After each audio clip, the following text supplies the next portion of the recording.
നിലമ്പൂരിൽ ഇടത് സ്ഥാനാർത്ഥി എം സ്വരാജിന്റെ തിരഞ്ഞെടുപ്പ് പര്യടനം ആരംഭിച്ചിട്ടുണ്ട്. വിവരങ്ങൾ നൽകാൻ അമൽനാഥ് ഉണ്ട്.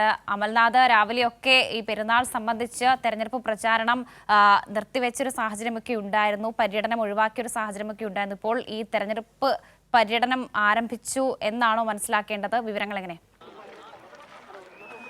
വർഷ, നിലവിലിപ്പോൾ ഇടതുപക്ഷ സ്ഥാനാർത്ഥി എം സ്വരാജ് ഇവിടെ നിലമ്പൂരുള്ള കതിർ ടൂറിസ്റ്റ് പ്ലേസിലേക്ക് എത്തിയിരിക്കുകയാണ്. ഇന്ന് പെരുന്നാൾ ദിനമായതിനാൽ തന്നെ ഇന്ന് മറ്റു പര്യടന പരിപാടികളൊക്കെ തന്നെയും അദ്ദേഹം ഒഴിവാക്കിയിരുന്നു.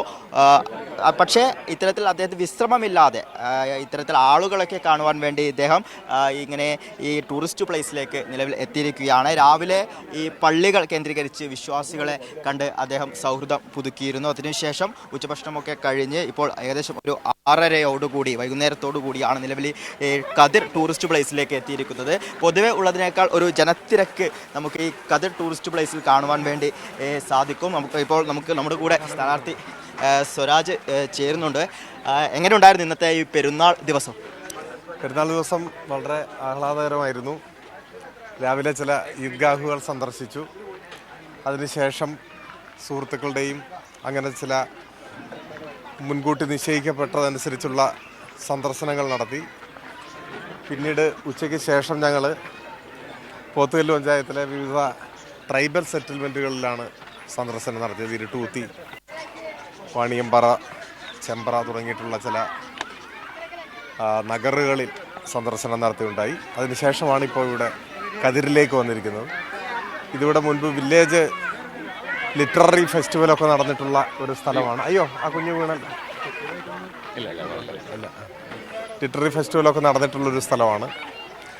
മാത്രമല്ല വളരെ പ്രശാന്ത സുന്ദരമായ നഗരത്തിൻ്റെ വലിയ തിരക്കുകളില്ലാതെ സ്വസ്ഥമായി ആളുകൾക്ക് ഒരുമിച്ചിരിക്കാനും ഭക്ഷണം കഴിക്കാനും കുട്ടികൾക്ക് ഉല്ലസിക്കുവാനും എല്ലാം പറ്റിയ ഒരു സ്ഥലമാണിത്.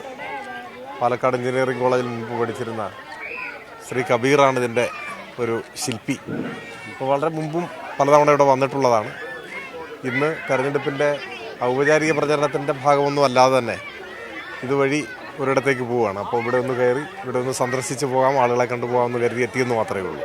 ഇപ്പോൾ പര്യടനമൊക്കെ ഇന്ന് ഒഴിവാക്കിയെങ്കിലും വിശ്രമമില്ലാത്ത ദിവസം തന്നെ ആയിരുന്നു. അതെ, അങ്ങനെ വിശ്രമമില്ലല്ലോ. അത് പിന്നെ തെരഞ്ഞെടുപ്പില്ലെങ്കിലും നമുക്കാർക്കും വിശ്രമമില്ല.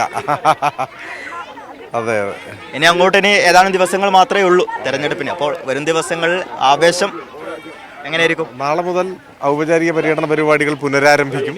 അതിനുശേഷം കേരളത്തിൻ്റെ മുഖ്യമന്ത്രി ഉൾപ്പെടെയുള്ള സമുന്നതരായ നേതാക്കന്മാർ വിവിധ പരിപാടികൾ പങ്കെടുക്കാൻ നിലമ്പൂരിലെത്തും.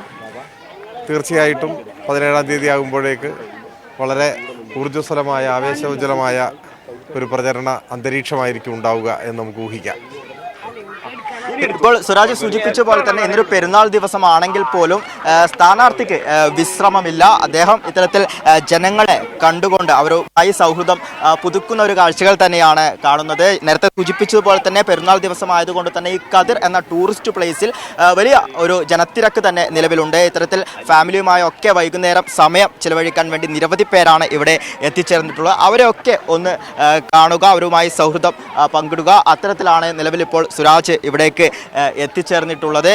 അതോടൊപ്പം തന്നെ നാളെ മുതൽ വീണ്ടും പര്യടന പരിപാടികൾക്കൊക്കെ തന്നെയും തുടക്കം കുറിക്കും. ഇനി ഏതാനും ദിവസങ്ങൾ മാത്രമേ ഇത്തരത്തിൽ തിരഞ്ഞെടുപ്പിന് ഉള്ളൂ. അതുകൊണ്ട് തന്നെ ഏറ്റവും ആവേശകരമായ രീതിയിൽ തന്നെ വരും ദിവസങ്ങളിൽ ഈ പര്യടനം മുന്നോട്ട് കൊണ്ടുപോവുക എന്ന് തന്നെയാണ് LDFിൻ്റെ ആ ഒരു തീരുമാനം. അത്തരത്തിൽ തന്നെയായിരിക്കും വരും ദിവസങ്ങളിൽ പര്യടനങ്ങൾ ഉണ്ടാവുക എന്നുമാണ് അദ്ദേഹം നിലവിൽ സൂചിപ്പിച്ചത്. ഇപ്പോൾ കതിർ ടൂറിസം കേന്ദ്രം സന്ദർശിക്കുകയായിരുന്നു സ്ഥാനാർത്ഥി എം സ്വരാജ്. നാളെ മുതൽ വീണ്ടും ശക്തമായ തെരഞ്ഞെടുപ്പ് പര്യടനം ആരംഭിക്കും എന്നുള്ളത് കൂടിയുണ്ട്. അങ്ങനെ കൃത്യമായ രാഷ്ട്രീയം പറഞ്ഞു തന്നെയാണ് എം സ്വരാജ് എന്ന സ്ഥാനാർത്ഥിയുടെ തെരഞ്ഞെടുപ്പ് പ്രചാരണം എന്നത് കൂടിയുണ്ട്.